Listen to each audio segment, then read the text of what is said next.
El relato del diluvio universal es una de las historias más impactantes y conocidas de la Biblia, y aparece principalmente en el libro de Génesis, capítulos 6 al 9. Esta narrativa describe un evento catastrófico en el que Dios, al ver la maldad generalizada de la humanidad, decide destruir a todos los seres vivos a través de un diluvio de proporciones universales, salvando solo a Noé, su familia, y un grupo selecto de animales. La historia comienza cuando Dios observa que la humanidad se ha corrompido profundamente. El Génesis dice que la maldad del ser humano era mucha en la tierra, y que todo designio de los pensamientos del corazón de ellos era de continuo solamente el mal. El mundo estaba lleno de violencia y perversidad, y esto afligió profundamente a Dios. En un momento de juicio, Dios toma la decisión de destruir a la humanidad, pero encuentra una excepción en Noé, quien es descrito como justo y perfecto en sus generaciones. Noé, a diferencia de los demás, caminaba con Dios y era fiel a sus mandamientos. Dios entonces le comunica a Noé sus planes para inundar la tierra y le da instrucciones precisas para construir un arca. El arca debía tener dimensiones específicas, hecha de madera de gopher, con compartimentos y recubierta de brea por dentro y por fuera para hacerla impermeable. El tamaño del arca era imponente, 300 codos de largo, 50 codos de ancho y 30 codos de alto. Además, Dios le ordena a Noé que lleve consigo a su esposa, sus hijos y las esposas de sus hijos, así como a una pareja de cada especie animal, macho y hembra, para preservar la vida después del diluvio. En algunas versiones, se menciona que de ciertos animales puros, debía llevar 7 parejas. Una vez construida el arca, Noé y su familia entran en ella, junto con los animales, tal como Dios había ordenado. Poco después, comienza la lluvia, que cae durante 40 días y 40 noches sin cesar. Las aguas se desbordaron desde las fuentes del abismo, y las compuertas del cielo se abrieron, cubriendo toda la tierra. Se describe que las aguas crecieron tanto que cubrieron las montañas más altas de la tierra, sumergiendo todo lo que vivía bajo ellas. Todo ser viviente que no estaba en el arca, ya fueran animales o humanos, pereció en las aguas del diluvio. El arca flotó durante un largo periodo sobre las aguas. La Biblia menciona que las aguas permanecieron durante 150 días antes de comenzar a bajar. Después de que las aguas empezaron a decrecer, el arca se asentó sobre los montes de Ararat, una cadena montañosa que algunos estudiosos ubican en lo que hoy es Turquía. Noé, buscando saber si la tierra ya estaba seca, envió primero un cuervo que voló de un lado a otro, pero no encontró dónde posarse. Luego envió una paloma, que regresó sin encontrar tierra firme. Una semana después, volvió a enviar a la paloma, que esta vez regresó con una hoja de olivo en su pico, señal de que las aguas estaban disminuyendo y la vida comenzaba a florecer nuevamente. Finalmente, cuando Noé envió a la paloma por tercera vez, no regresó, lo que indicaba que la tierra ya estaba seca. Tras salir del arca, Noé construyó un altar y ofreció sacrificios a Dios en agradecimiento. Dios, al recibir el sacrificio de Noé, estableció un pacto con él y con toda la humanidad. Este pacto es conocido como el Pacto Noético. Como señal de su promesa de no volver a destruir la tierra mediante un diluvio, Dios colocó un arco iris en el cielo. El arco iris se convirtió, desde entonces, en el símbolo del pacto divino con la humanidad, una promesa de que no volvería a castigar al mundo de la misma manera. El relato del diluvio ha sido objeto de diversas interpretaciones a lo largo de los siglos. En la teología cristiana y judía, el diluvio universal se interpreta como un juicio divino sobre la corrupción moral de la humanidad, pero también como una muestra de misericordia, ya que Dios no destruye a todos, sino que da a Noé y a su familia una oportunidad de comenzar de nuevo. Noé es visto como un símbolo de la fe, la obediencia y la rectitud en un mundo caído. En el Nuevo Testamento, el apóstol Pedro utiliza el diluvio como una alegoría para hablar del bautismo, señalando que así como las aguas del diluvio purificaron la tierra, las aguas del bautismo purifican al creyente. Además del relato bíblico, muchas culturas antiguas tienen sus propios mitos o leyendas sobre un gran diluvio que destruyó la humanidad.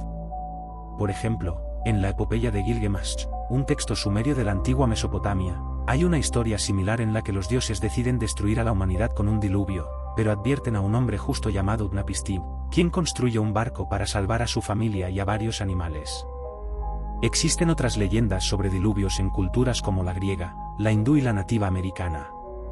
Estas similitudes han llevado a algunos a especular que el relato del diluvio bíblico podría estar basado en un recuerdo colectivo de un antiguo desastre natural catastrófico, aunque también es posible que estas leyendas sean simplemente expresiones de un tema universal, la destrucción y la renovación del mundo. La búsqueda del Arca de Noé ha capturado la imaginación de exploradores, arqueólogos y teólogos durante siglos.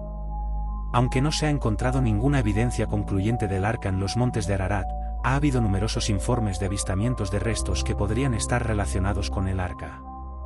Sin embargo, estos informes no han sido verificados científicamente, y la mayoría de los expertos en arqueología bíblica consideran que el relato del Arca es un mito o una alegoría, más que una descripción literal de un evento histórico.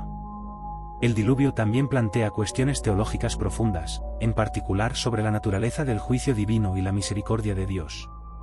Por un lado, la historia muestra a un Dios que castiga severamente la maldad humana, por otro lado, muestra a un Dios que salva a una familia fiel y promete no volver a destruir la tierra. Este equilibrio entre justicia y misericordia es un tema recurrente en la Biblia, y el relato del diluvio lo presenta de manera vívida. En resumen, el relato del diluvio universal es una de las historias más emblemáticas de la Biblia. A través de la figura de Noé, la construcción del arca, y la destrucción y renovación del mundo, este relato trata sobre el juicio divino, la redención y el nuevo comienzo. La historia del diluvio sigue siendo objeto de reflexión y estudio, tanto desde el punto de vista teológico como literario, y su mensaje sobre la relación entre Dios y la humanidad ha resonado a lo largo de las generaciones. El Leviatán es una de las criaturas más enigmáticas y aterradoras descritas en la Biblia, un ser que ha capturado la imaginación de generaciones y que aparece en varias tradiciones antiguas, simbolizando el caos, la destrucción, e incluso el mal. En la Biblia, el Leviatán es mencionado en varios pasajes, y aunque su descripción varía ligeramente de un texto a otro, siempre es presentado como una bestia gigantesca e indomable, un ser imposible de derrotar por medios humanos.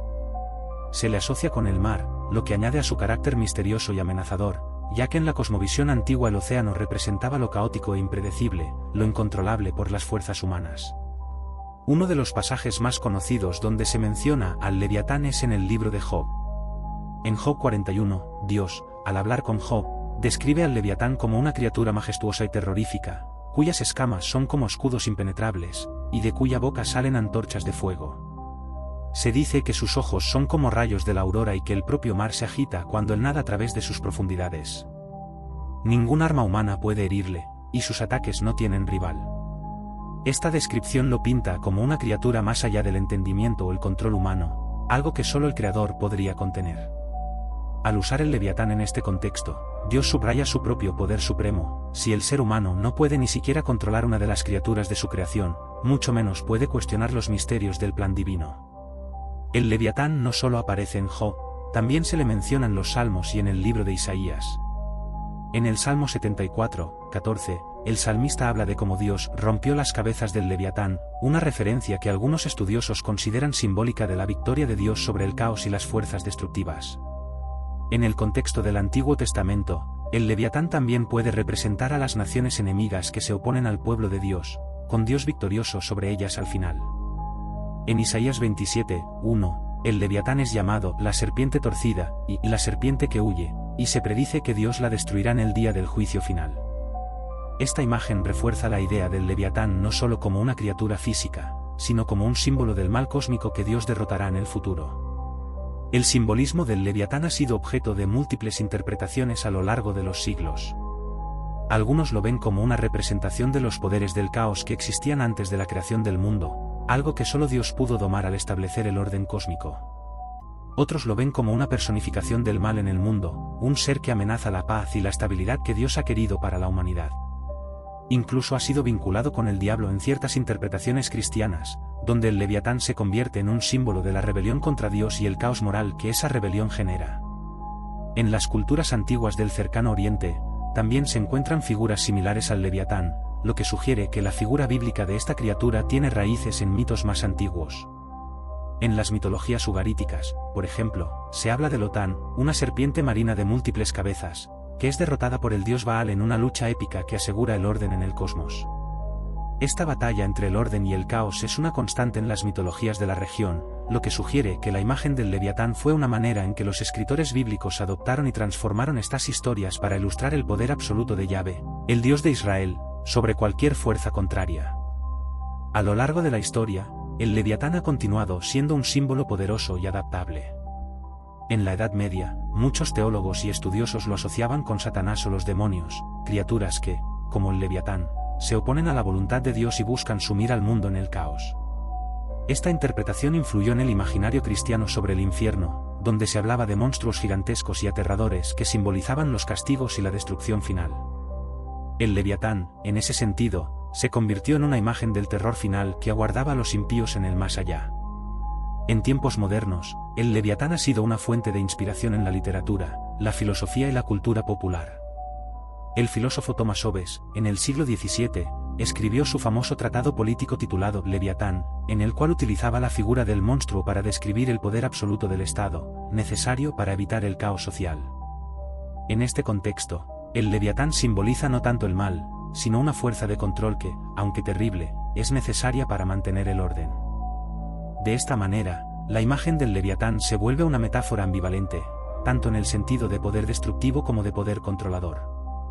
El Leviatán también ha sido tema en la literatura de fantasía y la ciencia ficción, donde a menudo es presentado como una criatura marina gigantesca o un ser cósmico cuyo poder desafía cualquier intento de comprensión humana.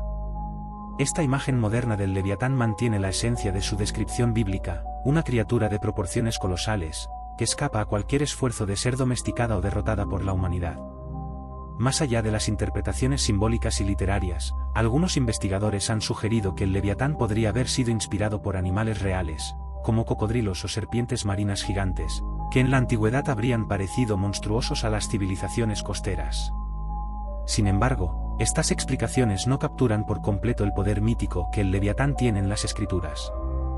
La Biblia no lo presenta simplemente como un animal grande o peligroso, sino como una manifestación del caos primigenio, algo que pertenece a un tiempo y espacio más allá de la experiencia humana ordinaria. El Leviatán es, en última instancia, una representación de lo incontrolable, lo caótico y lo que desafía la comprensión.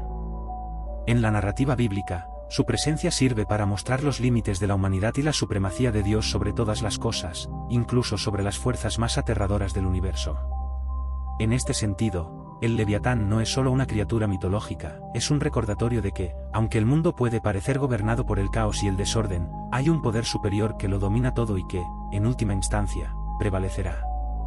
A lo largo de los siglos, el Leviatán ha fascinado e intrigado a creyentes, estudiosos y artistas por igual. Sigue siendo un símbolo de lo misterioso, lo desconocido y lo que está más allá de nuestra capacidad de control o comprensión. Aunque su presencia en la Biblia es breve, su impacto en la cultura y la teología ha sido duradero, reflejando la constante lucha humana por entender su lugar en el vasto y a menudo incomprensible orden del cosmos. La serpiente del jardín del Edén es uno de los personajes más enigmáticos y simbólicos en la Biblia, y ha sido interpretada de diversas maneras a lo largo de la historia. Su aparición en el relato de la creación en el libro del Génesis ha tenido una influencia profunda en la teología cristiana y judía, y su figura ha sido asociada con la tentación, el pecado y la caída de la humanidad. En el libro de Génesis, la serpiente hace su aparición en el capítulo 3, cuando se introduce como más astuta que todos los animales del campo que Dios el Señor había hecho. Desde el principio, la serpiente se presenta como un ser astuto y manipulador. En el relato, ella se acerca a Eva y le pregunta si es cierto que Dios les ha prohibido comer de todos los árboles del jardín. Eva responde que pueden comer de todos los árboles, excepto del árbol del conocimiento del bien y del mal, porque Dios les advirtió que si lo hicieran, morirían. Aquí es donde la serpiente juega su papel crucial. Ella contradice directamente las palabras de Dios, diciéndole a Eva, no morirán. Dios sabe muy bien que cuando coman de ese árbol, se les abrirán los ojos, y serán como Dios, conocedores del bien y del mal. Este es el momento decisivo en el relato, ya que la serpiente, a través de su astucia, siembra la duda en Eva y la induce a desobedecer el mandato divino. Eva, seducida por la promesa de adquirir sabiduría y ser como Dios, toma el fruto del árbol y lo come, y luego se lo ofrece a Adán, quien también lo consume. Esta acción marca el inicio de la caída de la humanidad, según el relato bíblico, ya que es el momento en que Adán y Eva, al comer del fruto prohibido, desobedecen a Dios, lo que lleva a la introducción del pecado en el mundo. El papel de la serpiente como instigadora de la desobediencia ha sido interpretado a lo largo de los siglos como una representación de las fuerzas del mal, la tentación y el engaño. Aunque el texto del Génesis no dice explícitamente que la serpiente es Satanás, muchos teólogos cristianos han hecho esta conexión. En el libro de Apocalipsis, por ejemplo, Satanás es descrito como el dragón, la serpiente antigua, que se llama el diablo y Satanás, lo que ha llevado a la identificación de la serpiente del Edén con Satanás como el agente del mal que buscaba destruir la creación perfecta de Dios. La serpiente ha sido vista como símbolo de la tentación y el engaño en la tradición cristiana, pero su figura también puede interpretarse como una representación de la sabiduría oculta o prohibida. Al ofrecer el fruto del conocimiento a Eva, la serpiente introduce la noción de que el saber y el discernimiento están más allá de las restricciones impuestas por Dios, algo que ha sido visto como un acto de rebelión contra el orden divino. Esta rebelión, sin embargo, no se limita solo a la serpiente. En cierto sentido, Adán y Eva también se rebelan al aceptar la oferta de la serpiente y comer el fruto, buscando el conocimiento prohibido y el poder de ser como Dios. El castigo de la serpiente tras la caída también es significativo. Dios maldice a la serpiente, condenándola a arrastrarse sobre su vientre y a comer polvo por el resto de su vida. Además, establece una enemistad perpetua entre la serpiente y la humanidad, diciendo que ella te herirá en la cabeza y tú le herirás en el talón, lo que algunos han interpretado como una profecía de la lucha entre el bien y el mal, o entre la humanidad y Satanás, que culminará en la redención final a través de Cristo. El simbolismo de la serpiente del Edén es complejo y ha sido abordado desde múltiples perspectivas. En algunas interpretaciones, la serpiente representa la encarnación del mal, el principio del pecado y la fuente de la corrupción en el mundo. Sin embargo, otras tradiciones, especialmente en contextos no cristianos, han visto a la serpiente como un símbolo de sabiduría, transformación y renovación. En muchas culturas antiguas, la serpiente estaba asociada con la fertilidad, la curación y el renacimiento debido a su capacidad de mudar su piel, lo que podría haber influido en las percepciones ambivalentes sobre la figura de la serpiente en la Biblia. A lo largo de la historia, la imagen de la serpiente ha evolucionado en diversas culturas y contextos. En la Edad Media, por ejemplo, la serpiente del Edén se convirtió en un símbolo central en el arte y la literatura cristiana, a menudo representada en los manuscritos iluminados y las esculturas góticas como una criatura que engaña a Eva y desencadena la caída de la humanidad. En algunas representaciones, la serpiente incluso tiene cabeza humana, lo que subraya su astucia y capacidad de seducción. Estas imágenes reforzaban la idea de que el mal no solo era externo, sino que también podía ser engañosamente atractivo y sutil, acechando en los rincones más inesperados.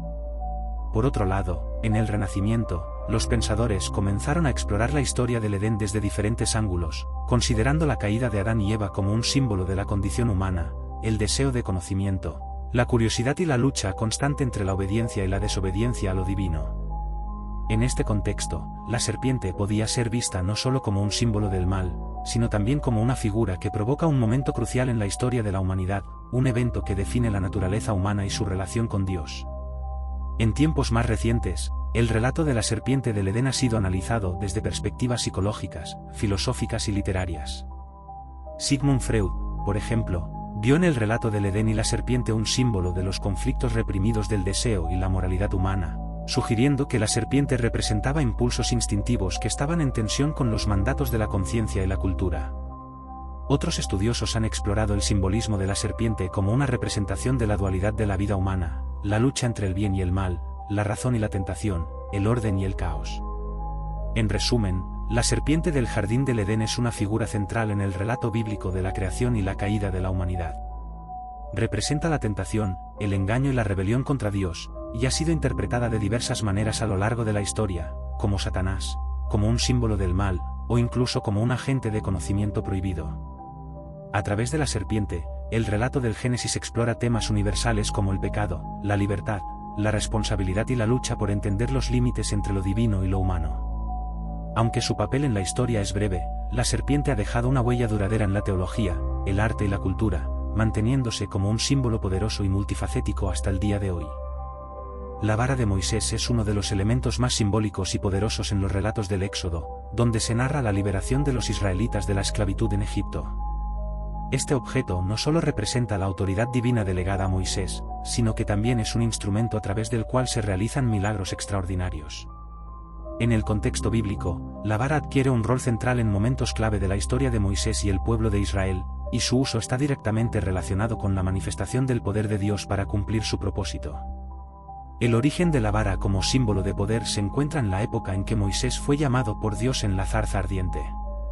En el libro de Éxodo, capítulo 4, Dios le habla a Moisés y le ordena que libere a su pueblo de la opresión en Egipto. Moisés, dudoso de su capacidad para llevar a cabo tal tarea, pregunta cómo podrá convencer al faraón y a los israelitas de que él ha sido enviado por Dios. En respuesta, Dios le da una señal, le pide que arroje su vara al suelo, y la vara se transforma en una serpiente. Luego, cuando Moisés la toma nuevamente por la cola, la serpiente vuelve a ser una vara. Este milagro inicial no solo es una muestra del poder de Dios, sino que también establece la vara como un símbolo de la autoridad divina con la que Moisés actuará. Uno de los episodios más conocidos en los que la vara de Moisés juega un papel crucial es en las 10 plagas de Egipto. En varias de estas plagas, Moisés utiliza la vara como el instrumento a través del cual Dios inflige castigos sobre el pueblo egipcio. En Éxodo 7:17, Moisés levanta su vara sobre las aguas del Nilo, y éstas se convierten en sangre, matando a los peces y contaminando el agua. Este es el primer gran acto que demuestra el poder de Dios a través de la vara. A lo largo del relato, la vara de Moisés sigue siendo utilizada como un signo de autoridad y juicio, como cuando provoca las plagas de ranas, langostas y granizo.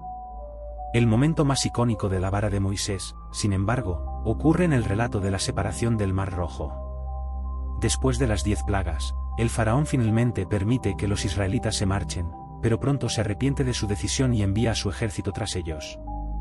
Los israelitas se encuentran atrapados entre el ejército egipcio y el Mar Rojo. En ese momento de desesperación, Dios le dice a Moisés que extienda su vara sobre el mar, y cuando lo hace, las aguas se separan, permitiendo que los israelitas crucen por tierra seca. Una vez que han cruzado, Moisés extiende nuevamente su vara y las aguas se cierran sobre los egipcios, destruyendo su ejército. Este evento es uno de los milagros más impresionantes en el Antiguo Testamento y resalta la vara como un instrumento a través del cual Dios muestra su poder soberano sobre la naturaleza. Sin embargo, la vara de Moisés no solo es utilizada en actos de juicio y liberación, sino también en momentos de provisión para el pueblo de Israel. Después de cruzar el Mar Rojo, los israelitas comienzan su travesía por el desierto, donde pronto se enfrentan a la falta de agua. En Éxodo 17, el pueblo se queja amargamente por la escasez de agua, y Dios le ordena a Moisés que tome su vara y golpee una roca en Horeb. Cuando Moisés lo hace, brota agua de la roca, proveyendo para las necesidades de la multitud. Este milagro no solo resalta la capacidad de la vara de Moisés para realizar prodigios, sino que también muestra la provisión misericordiosa de Dios hacia su pueblo, incluso en medio de la adversidad. Otro incidente notable relacionado con la vara de Moisés ocurre en el relato de la batalla contra los amalecitas. En Éxodo 17, Moisés se encuentra en lo alto de una colina, sosteniendo su vara mientras los israelitas luchan contra sus enemigos. Siempre que Moisés mantiene la vara levantada, los israelitas prevalecen, pero cuando baja los brazos, los amalecitas ganan terreno. Finalmente, Aarón y Hur sostienen los brazos de Moisés, y los israelitas logran la victoria. Aquí, la vara nuevamente simboliza el poder de Dios y su intervención en las batallas de su pueblo, subrayando que la victoria no depende de la fuerza militar, sino de la presencia y el poder divinos. La importancia de la vara de Moisés se extiende más allá de sus usos inmediatos en los milagros y actos de juicio. Representa una conexión directa entre Moisés y Dios, y es un recordatorio constante de que Moisés no actúa por su propia autoridad, sino por mandato divino. La vara es, en muchos sentidos, una extensión del poder de Dios mismo, otorgada a su siervo para llevar a cabo la liberación y la provisión para su pueblo. Sin embargo, la historia de la vara también tiene un episodio de advertencia. En Números 20, cuando el pueblo de Israel nuevamente se queja por la falta de agua, Dios le dice a Moisés que hable a la roca para que salga agua. Pero, en lugar de seguir las instrucciones, Moisés, frustrado por la rebelión del pueblo, golpea la roca 2 veces con su vara. Aunque el agua brota de la roca, Dios reprende a Moisés por no haberle obedecido y por no haber santificado su nombre delante del pueblo. Como consecuencia, Moisés no tiene permitido entrar en la tierra prometida. Este incidente resalta que, aunque la vara es un símbolo de poder, Moisés debía obedecer completamente la voluntad de Dios para que el poder divino se manifestara de la manera correcta. En resumen, la vara de Moisés es un símbolo de autoridad divina, un instrumento a través del cual Dios realiza milagros y muestra su poder a los israelitas y a sus enemigos. Desde las plagas de Egipto hasta la separación del Mar Rojo y la provisión de agua en el desierto, la vara de Moisés juega un papel central en los eventos del Éxodo. Sin embargo, también sirve como un recordatorio de que el verdadero poder reside en la obediencia a la voluntad de Dios, y que incluso aquellos a quienes se les otorga gran autoridad deben actuar de acuerdo con los mandatos divinos.